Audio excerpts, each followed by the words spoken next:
Hey, what's up? This is Marvel Menace, and this is Real Reviews, where I bring to you quick reviews on movie figures and anything that's involved with movie figures. And this is a quick look at a comparison with the NECA Alien vs. Predator Requiem figure and the S8 MonsterARTS Wolf. And this is just a quick close-up of both figures, side by side.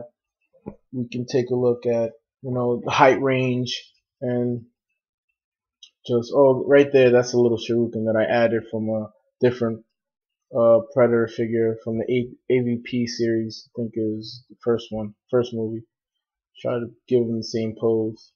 And let's take a look at the NECA Predator, and he looks amazing. He's well painted. The paint apps is really good on him. And let's take a look. He has detail in the eye area, the baby blue, nice little details. The hair, is stiff around certain areas, but it's not that. It's posable. You can move it around, but it's just a great looking figure overall. And the amount of detail on the mask itself is great. It's movie accurate. Paint apps, movie accurate. So let's take a look at the MonsterARTS figure, and you can tell that it's modern. It's a new figure. They did a really good job on the overall figure itself. It has, its ups and downs. The hair is great. The dreads on the Predator is great. They're really posable. You can move them around. I like that. But the overall figure itself, I think it's lacking on paint apps. You can tell that the NECA Predator has way more, paint applications than the MonsterARTS figure. So let's take a look at accessories that both figures came out with, and you can tell the MonsterARTS has way more accessories than the NECA one. It comes with wrist blades, a syringe, a folded whip, dissolver, mandibles, combi stick, and medipack, gun, and it really comes with a nice interchangeable head scope, and the amount of detail on it is amazing. You can tell that it really did a good job, and it comes with open mouth mandibles, and it looks decent, a little loose, but it's well done. And they also come with the closed mandibles. You can attach them same way, and it looks good, looks pretty good. And the NECA comes with about 2 items: the kami stick, the gun, the medipack, a long kami stick, and a shuriken. But the extended kami stick is added. I added that from different AVP series, and also the shuriken. So let's take a closer look at the accessories so I can compare them, and you can tell. Don't mind the size difference. Of course, they're different size figures, but you can tell that the amount of detail from the NECA to the MonsterARTS, they're both molded, well, movie accurate, but the NECA one has just unique paint apps that just make it a little bit better looking. They did a really good job with the paint apps. You can tell it's better rather than just molded plastic. And this is the guns, or the plasma casters of the two Predators. And again, the NECA one is well painted and has more details than the MonsterARTS figure. They even added the little handle the Predator used when he shot it by hand. So let's take a look at the MonsterARTS plasma caster, and you can tell it's just molded flat plastic. It's silver. It's highly detailed, and it's really good job. I like it. goes well on the shoulder. Now let's take a look at articulation, and the MonsterARTS figure has a swivel on the wrist. It also goes up and down. It has double jointed elbows, and it also spins.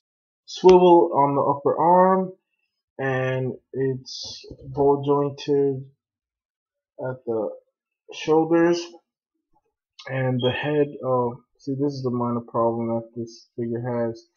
The head is really loose on, I guess the ball joint on the head is really small, but other than that, it goes up and down, and it has really good range of motion on the head. And it also has separate articulation on the neck. And let's move on to its ab crunch. Has a nice one. It can go down that far, and it can go back about this far. Really good, nice for posing. And it swivels on the waist, and it has this cool, MonsterARTS leg joint that pulling it down can make the figure articulation a little bit better, for high kicks like this. And the figure also has double jointed knees, that go that far, a swivel on the foot, and it also has ankle pivot. Now let's take a look at the NECA wolf predator, and it's a really good figure, but it's lacking in articulation. I feel like if this is the beginning years of when NECA started making the predators. I think this is series 1, and the head just goes up and down. Nice range of motion on the head, a little slightly hindered by the dreads, and a swivel on the upper arm, up and down on the shoulder. No articulation on the forearm, and the wrist has a slight swivel. Wrist blades go in and out. And let's move on to the figure itself. And nothing at all in the mid range. No ab crunch, no swivel, no nothing. V-cut legs. It's an old trait NECA used to have on its figures, a swivel on the upper thigh, and single jointed knees, and I can say just a same swivel the wrists have on the foot. And just a minor gripe, if this figure itself had at least more articulation, it would be a 10 out of 10 because of its paint. Nice little add-on MonsterARTS added was the self-destruction device it can open, other than the NECA, which falls short. But besides the point, NECA did a really good job on its first blueprint of the wrist blades, and I like the way the wrist blades were made on this figure, which it had certain levels of the wrist blades, which are movie accurate, where you can just plug them in to have smaller ones and pull them out to have mid-range ones and longer ones if you extend them further. Overall, both companies did great renditions of the same character, and they both look awesome in your collection if you collect Predators or you like movie figures. Both really cool characters, although the movies were not that great. I really think the Wolf Predator is the most toughest Predators of all the film renditions. And I'll catch you later. This is Marvel Menace, and this has been a real review.